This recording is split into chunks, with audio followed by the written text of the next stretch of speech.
very strong economic development reasons to create national parks. Health is essential for economic growth and development everywhere. People can go out into nature if we give development. But also remember that tourism is maybe the most important employer in the entire world these days. Still next to agriculture, but if you look into the future, tourism will be the biggest employer in the world. Why? For the simple reason that you can create a car factory in principle with one employee, overseeing all the machinery of the car factory. You cannot create the smallest restaurant, even the backstreet restaurant, without employees, and a huge number of employees. Simply because it's the human transaction of food or beer or whatever it is, which is the idea of restaurants. No one wants to go to a restaurant at an assembly line. We want to be personally served and have that human transaction. So that's why tourism is so essential to creating jobs, and very, very many of them for poor, relatively unskilled people. So we must see a national park is one of the main drawers of tourism in the world, and a lot more can be done in that area, so it's connecting development with environment. Second reason why people create national parks is to protect species or protect very vulnerable ecosystems. That's the duty of my Brazilian friend, but it's incredibly important. And the IUCN targets of the Nagoya Protocol also shows us how this can be economically beneficial. The sharing of genetic resources, for instance, was the key issue in Nagoya. I was with my Brazilian counterpart, the facilitator of that in Nagoya, and it shows an enormous economic possibility from this, and of course national parks are key to that development. Third, very recent reason why they're creating national park is to take care of carbon stock. But I have to say that has been added to the two original reasons, but it's still key to fighting climate change, to make certain that the carbon stock in the national parks are taken care of. Then people will broadly, globally ask the question, can it be done?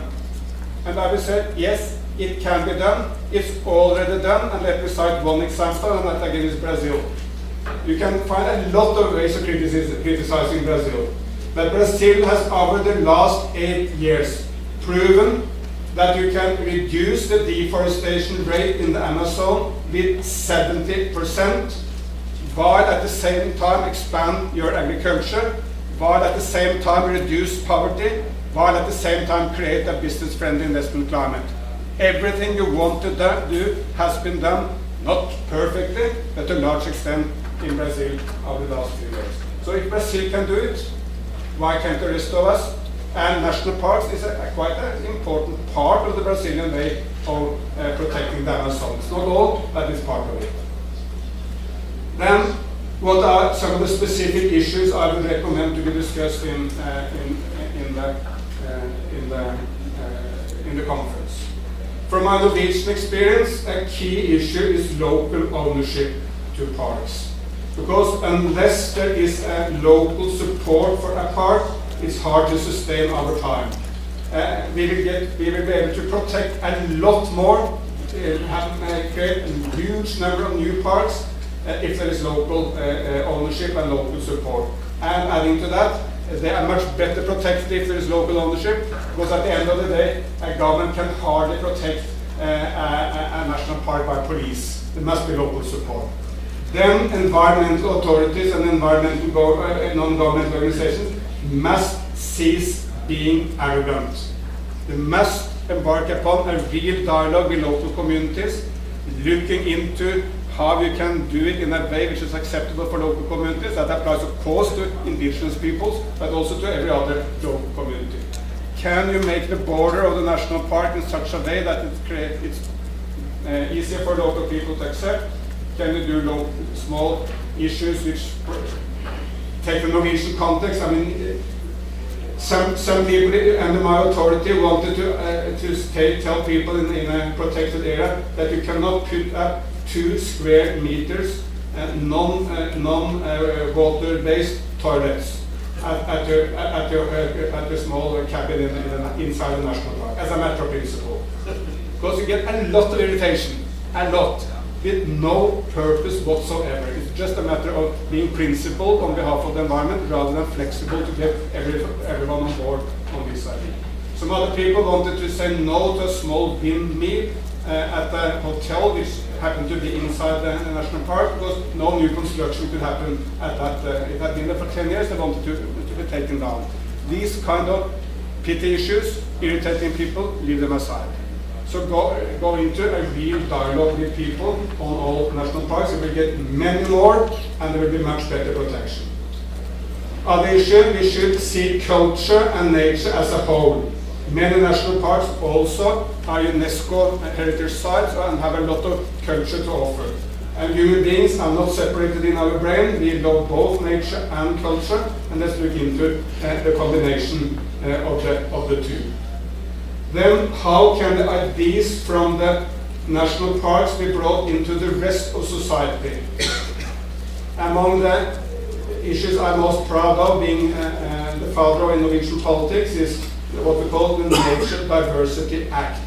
The idea behind that is to take some of the ideas behind the protected areas into all those areas which can never be protected because they're full of human beings. What can be done in those areas to use the ideas from protected areas to conserve nature? And we have looked into lots of practical suggestions as that can be done. We'll give you a couple. We have some butterflies which are very rare in Norway. We have instructed, in accordance with this law, local communities not to construct new housing in areas which will hamper the development of these butterflies. Not of controversies, but in accordance with the law.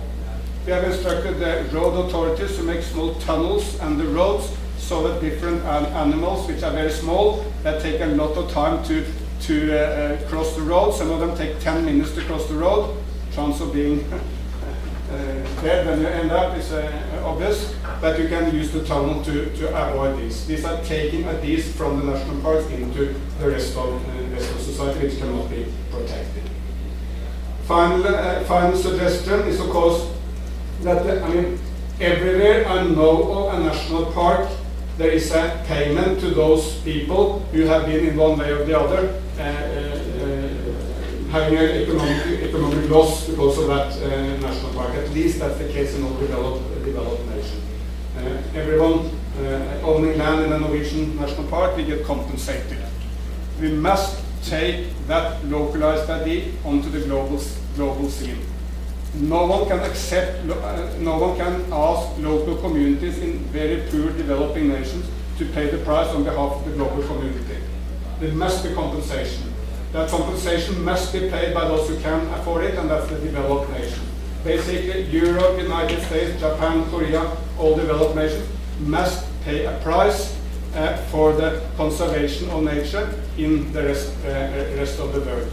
Of course, there are lots of local benefits also, but when there is a local loss, that must be compensated by us. And remember that the biggest destruction of nature has, with any comparison, been made in the developed nations. Once you could ride your horse through forest from Oslo to Madrid, no problem. Forest was basically, historically, they've been there for tens of thousands of years. Of course, you can still do the same in many developing nations, but you can never do it in the developed nations because these kind of forests are gone. If we ask Brazil or Indonesia or Congo or anyone else to take care of their forests, we must have this historical responsibility in mind, and we must be ready to compensate. Finally, ending up where I started, the main issue is mobilizing political will. So if the Congress in Sydney can assist us in mobilizing that political will, it's marvelous. And I think also the environmental community, to a large extent, should come back to our roots. The roots of the environmental community is with the national parks. Our roots is in the love for the nature. That's what's in the heart of most people. That's what should be mobilized. And when you look into the eyes of this frog from Sydney, you understand why we should conserve nature. And that aspiration we must bring back into politics, and political leadership can come from the top, but we cannot wait for Barack Obama, President Hu, to solve the problems for us. We must also mobilize political leadership from below.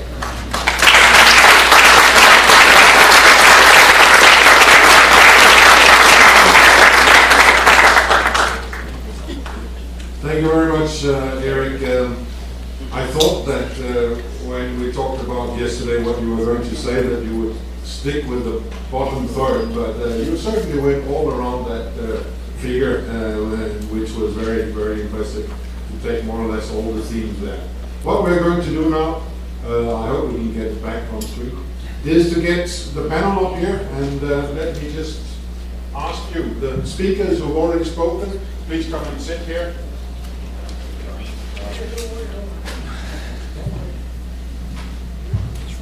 And in addition, we have, I have to speak in the phone.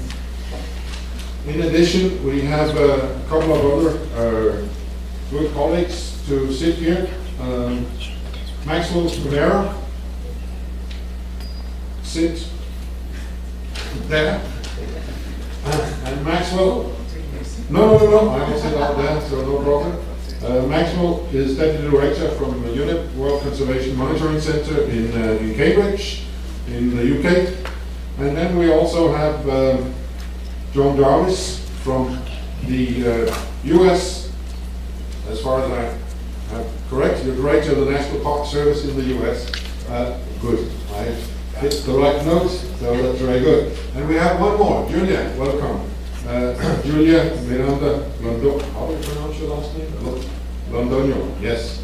And Julia is Executive Director of Colombian National Parks Agency and the Regional Vice Chair for the WCPA in Latin America. And just Trevor told me that Julia has just been awarded the Haggard Award for Excellence in Protected Areas. So congratulations.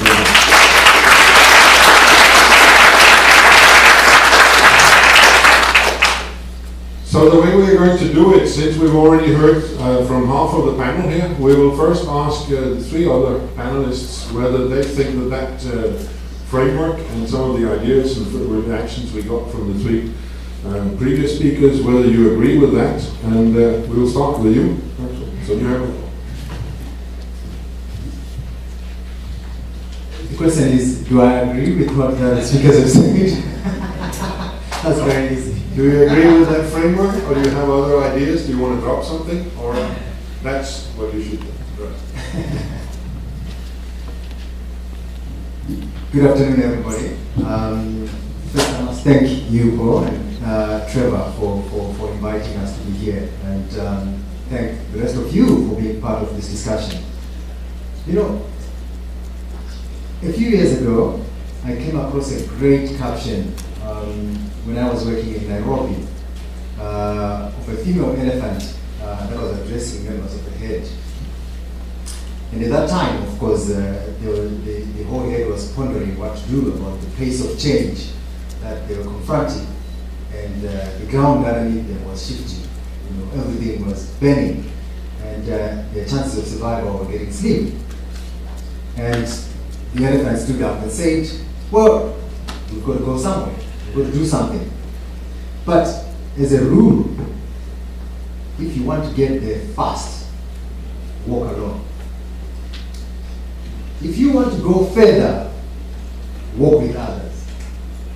Now, I thought this is something that clearly describes the union as we know it, and the capacity of people that we have here, and the commitment that we are making in inspiring solutions here.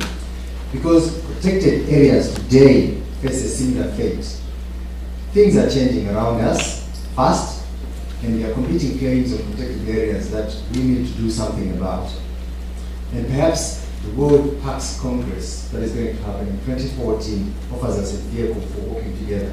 So I'm going to be looking at some of the issues that you asked me to look at in terms of what is the world looking forward, what is the world looking for from the World Parks Congress. I think that's a very good representation of the issues that the world will be looking for there, and the speakers who come before me have made an excellent presentation of the key issues that we'll be looking at. So I'm going to leave you with two messages that I think are critical to focus on in terms of going forward with the World Parks Congress.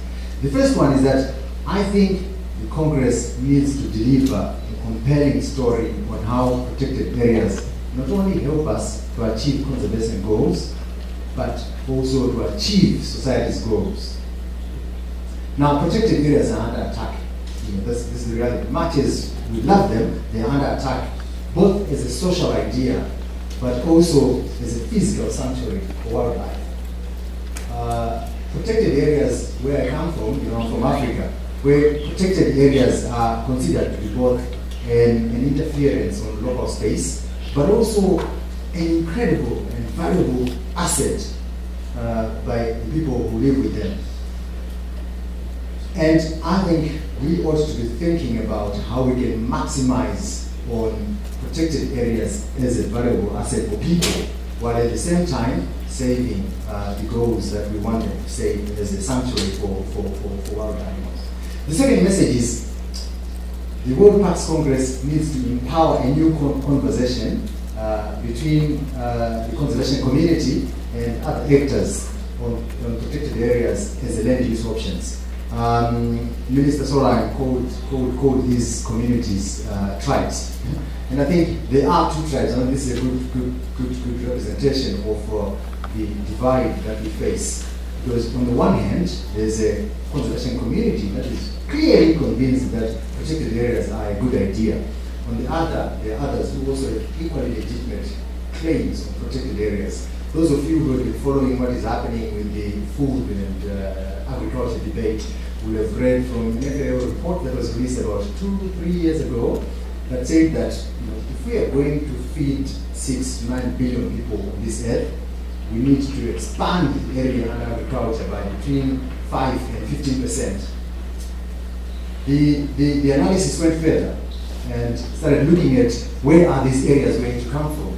And one of the areas that was identified as a potential source of such land was an area they call the Guinea Savannah in Africa. Now, this is not an area that's tabula rasa. This is an area, first, that's got people in there, but it's got parks as well, protected areas in that particular area. Now, we could take the view that they're mad people and it will never happen. But feeding people is a serious political issue. And at the end of the day, it's something that we have to take very seriously, that people are going to be fed, and if that is going to come from expanding into protected areas, it's a reality that we've got to deal with. Now, there are two issues that will help us to achieve these two goals, and I think we need to, I'm not going into much detail, but I think there are two threatening issues that we need to pay attention to. One is the effectiveness of protected areas. The other one is their legitimacy.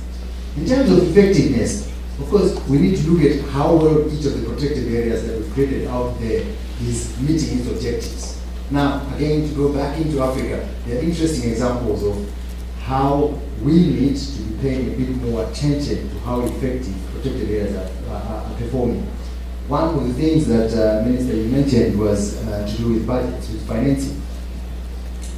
We have not been able to meet the commitments that we made years ago in terms of helping African governments to fund their protected areas, develop their capacity.